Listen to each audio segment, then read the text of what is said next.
Olá, boa noite. Começa agora o Jornal da Justiça desta sexta-feira, 7 de janeiro. Ministro Alexandre de Moraes prorroga inquérito sobre suposta interferência do presidente Jair Bolsonaro na Polícia Federal. Esse é um dos destaques da edição de hoje. Você vai ver também. Superior Tribunal de Justiça nega retorno a presídio gaúcho de líder de facção condenado a 175 anos de prisão. Justiça mantém decisão que obriga município a indenizar paciente que perdeu a visão por negligência médica.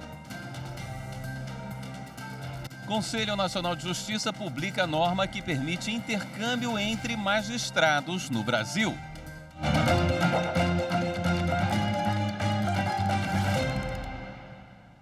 O ministro Alexandre de Moraes, do Supremo Tribunal Federal, prorrogou por mais 90 dias inquérito que apura declarações do ex-ministro da Justiça, Sérgio Moro, sobre suposta tentativa de interferência política do presidente da República, Jair Bolsonaro, na Polícia Federal.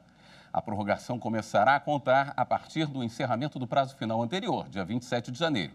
Segundo o relator, a medida se deve à necessidade de continuidade das investigações e à existência de diligências em andamento. O presidente do Superior Tribunal de Justiça, ministro Humberto Martins, negou o pedido de liminar para determinar o retorno ao sistema prisional do Rio Grande do Sul de líder de facção condenado a 175 anos de prisão. Tiago Benru Flores Pereira está em regime disciplinar diferenciado na Penitenciária Federal de Campo Grande, onde cumpre pena de mais de 175 anos de reclusão. De acordo com as investigações, a organização criminosa atuante no Rio Grande do Sul cometeria crimes de tráfico de drogas, comércio ilegal de armas de fogo, lavagem de dinheiro e roubo por meio de ações coordenadas a partir do interior de presídios gaúchos. A transferência para o presídio de segurança máxima foi determinada pelo Tribunal de Justiça do Estado, que ressaltou a necessidade de afastá-lo da convivência com outros presos da facção, considerando a sua periculosidade e a posição de liderança no esquema criminoso. No pedido feito ao STJ, a defesa alegou a ausência de contemporaneidade dos motivos invocados para a remoção do preso para o sistema federal, pois ele apresentaria excelente comportamento carcerário desde 2017.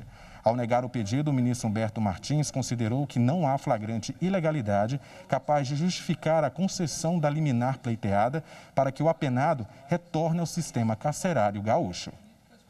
O Ministério Público de Pernambuco publicou recomendações para os agentes da Fundação de Atendimento Socioeducativo do Estado de como evitar fugas dos internos durante o transporte. A recomendação do Ministério Público de Pernambuco é direcionada aos gestores das unidades dos Centros de Atendimento Socioeducativo dos municípios de Cabo e Pirapama. O objetivo é promover o treinamento dos agentes socioeducativos em procedimentos de segurança para melhorar a rotina das unidades e evitar fugas de adolescentes e jovens. Segundo a Promotoria de Justiça da Infância e Juventude do Cabo de Santo Agostinho, em Pernambuco, as fugas de internos ocorrem geralmente durante o retorno da delegacia às unidades de internação ou no transporte para atendimentos médicos e hospitalares. Por isso, uma das recomendações da promotoria é que só procedam o embarque e desembarque dentro dos pátios das unidades e com os portões devidamente fechados. O Tribunal de Justiça de São Paulo manteve a decisão da primeira instância que condenou o município de Monte Azul Paulista por danos morais a uma paciente. Segundo o processo, ela perdeu a visão de um dos olhos após erro médico. No pedido de indenização, a paciente detalhou uma batalha na rede pública marcada por erros no diagnóstico, tratamento e que terminou com a perda da visão de um olho. Disse que foi atendida 2 vezes no Hospital de Monte Azul Paulista e os médicos, não especialistas, deram o mesmo diagnóstico, conjuntivite. A situação se agravou e ela voltou pela 3ª vez no pronto-socorro, onde não conseguiu tratar o problema, sendo encaminhada para o hospital do município de Bebedouro. Só então o caso foi analisado por um oftalmologista, que afirmou que nada mais poderia ser feito. Ela ainda tentou o tratamento no Hospital de Base de São José do Rio Preto, mas o quadro não melhorou, quando foi informada que perderia a visão do olho direito.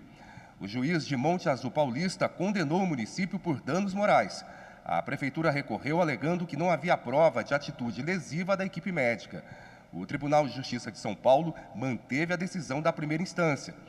O relator do recurso desembargador Renato Del Bianco destacou: de tudo que se apurou, correto o reconhecimento do dever de indenizar pelo dano moral sofrido, haja visto estar evidente a ocorrência da lesão apontada, que por si só aflige a vítima, não somente pela dor física submetida, mas também e principalmente pela perda da visão do olho direito, causando danos à pessoa em seu âmago.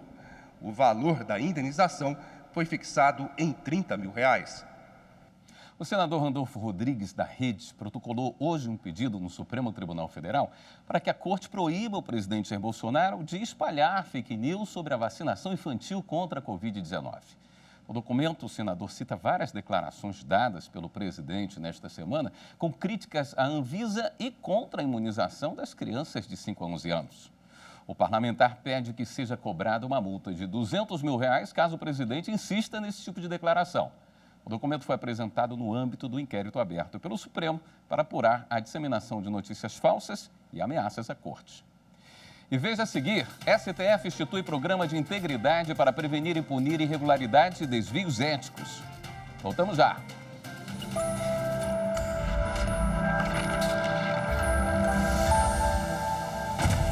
O centro da Constituição Federal é o direito à vida como inviolável e tudo aquilo que torna digna a existência.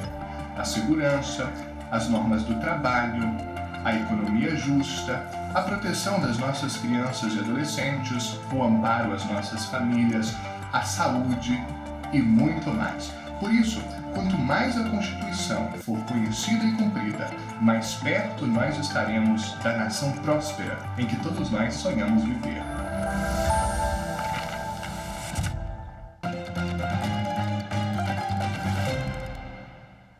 O Supremo Tribunal Federal publicou hoje resolução que institui um programa de integridade para prevenir e punir irregularidades e desvios éticos no âmbito da Corte.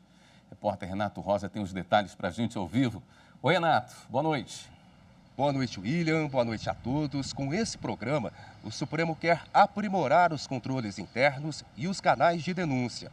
Entre as medidas estão o monitoramento permanente, a gestão de riscos, o tratamento e a correção das falhas identificadas.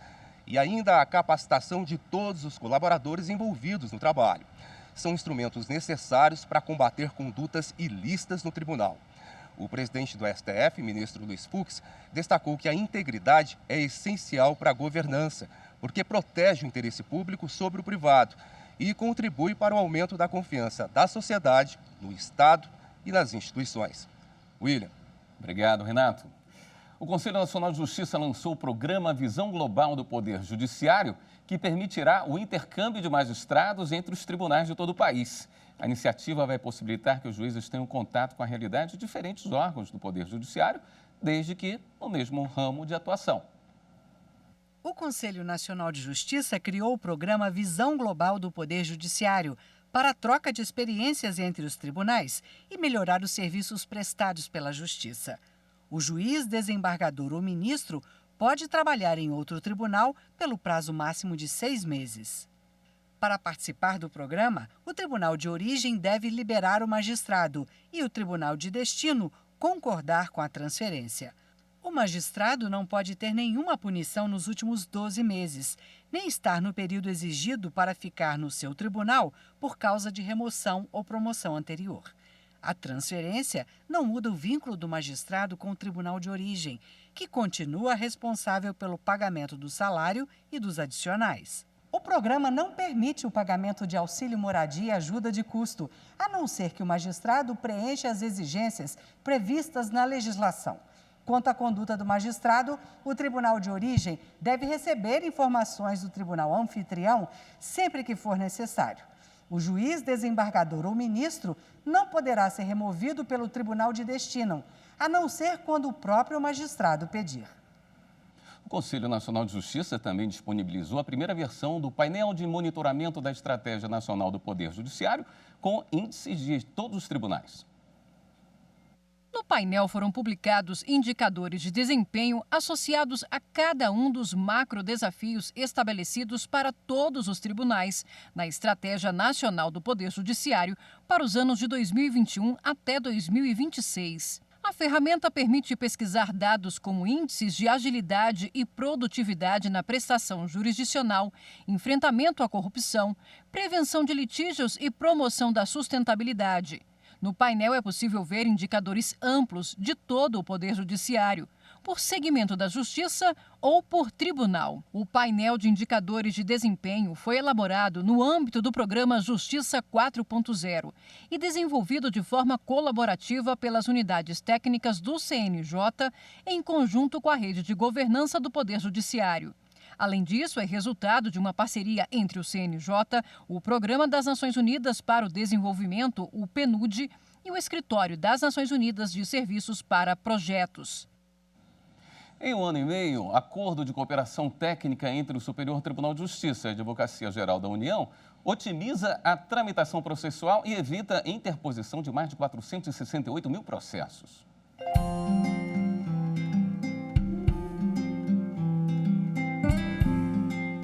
Mais de 468 mil recursos deixaram de ser enviados ao Superior Tribunal de Justiça pela Advocacia Geral da União em um ano e meio. Essa redução aconteceu por causa de um acordo de cooperação técnica entre o Tribunal e a AGU, assinado em julho de 2020. A parceria permite colocar em prática ações para a redução de litígios no tribunal e mapear as controvérsias repetitivas para a formação de precedentes vinculantes. A Secretaria Judiciária e o Núcleo de Gerenciamento de Precedentes e de Ações Coletivas do Tribunal têm sido os responsáveis pelo acompanhamento na Corte. Para entender esse acordo de cooperação entre o STJ e a AGU, primeiro a gente precisa acessar a inteligência artificial do STJ. Esta é a plataforma conhecida como Painel de Dados Inteligentes, onde estão todas as informações processuais da Corte. Aqui, os números que representam cada processo já foram transformados em gráficos e tabelas. Com isso, é possível saber, por exemplo, a quantidade de processos que chegaram por aqui, a classe processual, os assuntos mais recorrentes e os estados que mais demandam. E não para por aí. Um outro panorama, decisões favoráveis, com desfecho, sem desfecho, os processos pendentes e a quantidade de processos com cada relator. E mesmo após toda essa interpretação, os dados ainda passam por uma nova análise, desta vez mais aprofundada e minuciosa. Isso ocorre depois que os dados são entregues para a Advocacia Geral da União, que é um dos maiores litigantes do STJ. Quem explica é o Jorge Cruz, coordenador de classificação e distribuição de processos do STJ. Esse painel que a gente formata todo mês e entrega para a AGU, para ela fazer um estudo da análise dos processos dela, da atuação dela, para poder identificar as matérias onde eles perdem, onde eles ganham, onde eles devem recorrer, onde eles não devem recorrer. A consolidação dessa análise traz um panorama da atuação de cada uma das 3 procuradorias da Advocacia Geral da União aqui no STJ. O relatório com os dados dos últimos 3 semestres aponta resultados significativos dessa parceria. Dos 54 temas sugeridos pelas 3 procuradorias da AGU, 31 controvérsias foram criadas e distribuídas aos relatores, sendo que 13 delas foram afetadas ao rito dos recursos repetitivos e 2 teses fixadas pelo STJ. Nos últimos 12 meses, 468.550 processos tiveram sua tramitação abreviada nas instâncias de origem, por desistência, acordo ou não interposição de recursos, deixando de ser enviados ao STJ. Além disso, houve uma redução de aproximadamente 11% do número de agravos em recursos especiais da AGU. A taxa de decisões desfavoráveis foi reduzida em 4,9% e a AGU homologou 118 desistências no STJ. A advogada da União, Ana Karenina, afirma que o acordo de cooperação permitiu mudanças na atuação dos advogados. Antes, para poder deixar de recorrer, você precisava de autorização. Agora, para poder interpor um agravo em RESP, precisa justificar. A nossa participação ela tem diminuído e esse é o objetivo. E aumentar também a nossa participação na formação de precedentes. A ação estratégica desse acordo entre o STJ e a AGU tem contribuído para novas diretrizes na interposição de recursos e na atuação dos procuradores com base na jurisprudência do STJ. A gente já consegue ver os resultados concretos. Então, a partir do momento que deixamos de encaminhar ARESPs, é aumentar a nossa taxa de desempenho, ser mais efetivo nos nossos recursos. A gente pretende expandir para outras entidades, outros litigantes, grandes litigantes no STJ. Recentemente, a gente também fez um acordo com o Supremo Tribunal Federal, com esses dados, para que o Supremo identifique, mapeie as matérias que estão no STJ. Isso possa ajudar na identificação de temas de repercussão geral. Então, a ideia é a gente expandir esse tipo de trabalho. Para o Judiciário, menos processo, questões solucionadas, né, quando ele desiste, quando ele não interpõe, então o processo termina. Para a parte que está litigando, é interessante porque você finda o processo, então você acaba a sua demanda judicial. Na verdade, eu acho que é um ganho geral. E veja a seguir, na última reportagem da retrospectiva do STJ, você vai ver a iniciativa do presidente do tribunal de receber cidadãos no próprio gabinete. É depois do intervalo.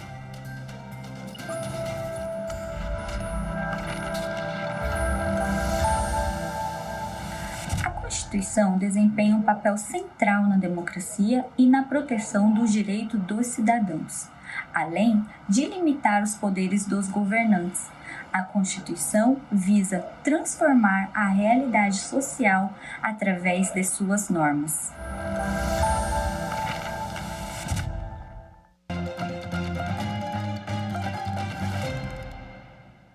Esta semana você acompanhou as principais decisões do Superior Tribunal de Justiça em um ano ainda marcado pela pandemia. Hoje, na última reportagem da retrospectiva do STJ, vamos mostrar um importante precedente sobre anulação de registro de paternidade e também uma iniciativa inédita do presidente da Corte de receber cidadãos no próprio gabinete.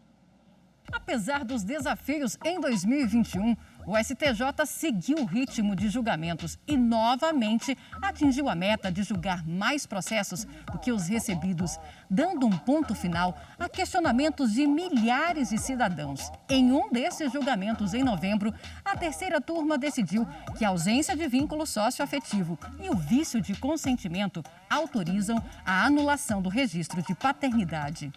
Por unanimidade, o colegiado deu provimento a um recurso especial em que o recorrente pediu a anulação do registro de paternidade em razão do menor não ser seu filho biológico, o que foi comprovado em exame de DNA. Os ministros entenderam que o suposto pai foi induzido ao erro quando foi registrar a criança. O homem alegou também que não criou vínculo socioafetivo com o menor. Na ação negatória de paternidade movida pelo pai registral, o Tribunal de Justiça do Paraná entendeu que ele não foi induzido em erro por ter reconhecido a paternidade voluntariamente na época do nascimento. Com isso, não poderia agora, cerca de 10 anos depois, levantar dúvidas sobre esse fato. O homem recorreu então ao Superior Tribunal de Justiça. O relator do recurso especial, ministro Marco Aurélio Belize, afirmou que não se pode obrigar o pai registral a manter uma relação de afeto baseada no vício de consentimento, impondo a ele os deveres da paternidade sem que ele queira assumir essa posição de maneira voluntária e consciente. Marco Aurélio Belize destacou que a paternidade socioafetiva deve prevalecer quando em conflito com a verdade biológica, o que não é a situação do caso analisado, onde não se desenvolveu relação socioafetiva entre o menor e o pai registral. Por conta disso, os ministros entenderam que existem os requisitos necessários à anulação do registro civil. E o mês de dezembro foi marcado pela última edição do projeto Fale com o Presidente. A iniciativa inédita possibilita uma maior aproximação do cidadão com o Poder Judiciário. E desde o lançamento, mais de 100 pessoas já foram recebidas pelo ministro Humberto Martins aqui no gabinete da presidência do STJ. A 11ª edição foi a última de 2021. Além do ministro Humberto Martins, participam do encontro o diretor-geral, secretários do STJ e representantes de várias áreas da Corte para oferecer aos cidadãos um atendimento completo e, sempre que possível, dar o encaminhamento necessário às demandas recebidas. Se nós somos o tribunal do cidadão e da cidadã, temos esse compromisso de atendê-los. Por isso que é um projeto vitorioso, é um projeto que nasceu do sentimento do planejamento estratégico através da Fundação Getúlio Vargas, no sentido que o cidadão está em primeiro lugar. Ao longo do ano, mais de 100 cidadãos foram recebidos no gabinete da presidência. O Fale com o Presidente teve início em outubro de 2020 e mesmo durante um período difícil devido ao enfrentamento da pandemia da Covid-19, todos os cuidados sanitários foram adotados para preservar e não interromper esse contato direto da sociedade com o Poder Judiciário. Uma oportunidade que surpreende as pessoas e reforça o papel do STJ como corte cidadã. Foi excelente a receptividade do ministro Humberto Martins, presidente do STJ. Ele me recebeu e entendeu plenamente a minha situação e o meu caso. Tem uma oportunidade de você ficar mais próximo, ter mais de 10 minutos, ele te dá uma atenção e você poder falar sua sinceridade, falar realmente sobre você para ele e ele te dá energias positivas e palavras, isso já é gratificante. O projeto Fale com o Presidente retorna às atividades após o recesso do Judiciário, em fevereiro.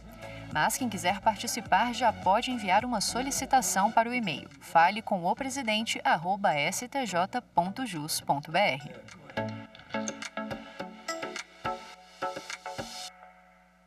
E na retrospectiva do Supremo Tribunal Federal, você vai ver que o plenário da Corte deu provimento parcial ao recurso do Distrito Federal contra a Unimed. Os ministros estabeleceram tese de repercussão geral para determinar que o ressarcimento à rede particular deve atender o mesmo critério adotado para o ressarcimento do SUS por serviços prestados a beneficiários de planos de saúde.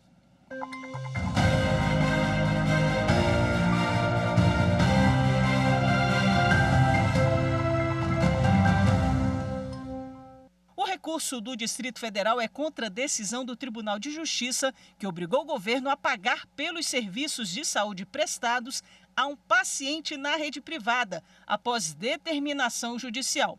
Segundo a decisão do TJ, é dever do Estado custear a internação em hospital particular quando não existir vaga no sistema público. No recurso, o Distrito Federal alega que o ressarcimento deve ser feito de acordo com os parâmetros e valores estabelecidos pelo Sistema Único de Saúde para a remuneração da rede complementar, ou seja, da forma como ocorreria com as unidades particulares contratadas pelo Estado para atendimento público. O relator, ministro Luiz Roberto Barroso, ressaltou que os valores não devem nem ser fixados unilateralmente pelo Estado, como é a tabela do SUS, nem devem ser fixados unilateralmente pela empresa privada. Barroso também ressaltou que há um critério legal para o reembolso a ser feito ao SUS pela iniciativa privada quando seja utilizado o serviço público em lugar da rede privada. Este valor não é fixado unilateralmente pelo SUS, mas sim pela Agência Nacional de Saúde Suplementar, que é uma agência reguladora independente. Barroso entendeu que é razoável que se adote, em relação ao ressarcimento da rede privada, o mesmo critério utilizado para ressarcimento do Sistema Único de Saúde por serviços prestados a beneficiários de planos de saúde. Até dezembro de 2007, tal critério era a Tabela Única Nacional de Equivalência de Procedimentos. Após, passou a ser a tabela do SUS, ajustada de acordo com as regras de valoração do SUS e multiplicada pelo Índice de Valoração do Ressarcimento, o IVR. Nesse sentido, o ministro deu provimento em parte ao recurso e propôs a tese de repercussão geral. O ressarcimento de serviços de saúde prestados por unidade privada em favor de paciente do Sistema Único de Saúde, em cumprimento de ordem judicial, deve utilizar como critério o mesmo que é adotado para o ressarcimento do Sistema Único de Saúde por serviços prestados a beneficiários de planos de saúde. Portanto, presidente, simplesmente estou determinando que o SUS reembolse a iniciativa privada pelo mesmo critério que a iniciativa privada deve reembolsar o SUS na hipótese inversa. Esse é o meu voto, presidente. Os demais ministros acompanharam o relator unanimemente.